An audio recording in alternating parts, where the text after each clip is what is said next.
কোরিয়ার কম্বল দরকার এবং টু পার্ট দরকার। তারপরেও গ্রামের মানুষ তো আমরা, গ্রামে অলরেডি শীত পড়ে গেছে। আর এখানে ভালো মানের কম্বল পাওয়া যাবে, আমি কয়েকটা দেখছি ভালো মানের কম্বল আছে। আর অনেকগুলো যাচাই করে দেখলাম এটি একটু রিজনেবল পাওয়া যাচ্ছে। আমরা এই দুটো দামাদামি অলরেডি করছি, বাট উনি বলতেছে 2600 টাকা, আমরা 2000 টাকা পর্যন্ত বলছি। এখন উনি দিচ্ছেন, উনি বলতেছে লাস্ট 2500 টাকা হলে উনি দিবে। দাম তো সবসময় বেশিই থাকে।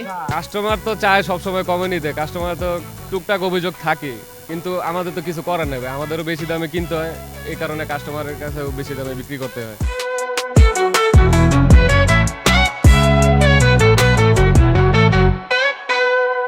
না, এখানে ম্যাক্সিমাম আমি চাই না, আমরা রোল আনি, রোল আনি আমরা নিজেরা কাটে আনি।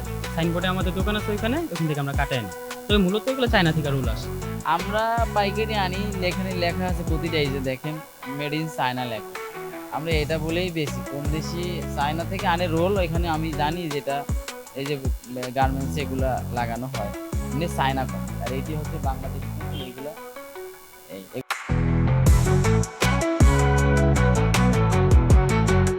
একটু শীত আসতেছে, বাচ্চাদের দরকার। আমার তো বিদেশি পছন্দ বেশি, দেশি পছন্দ না।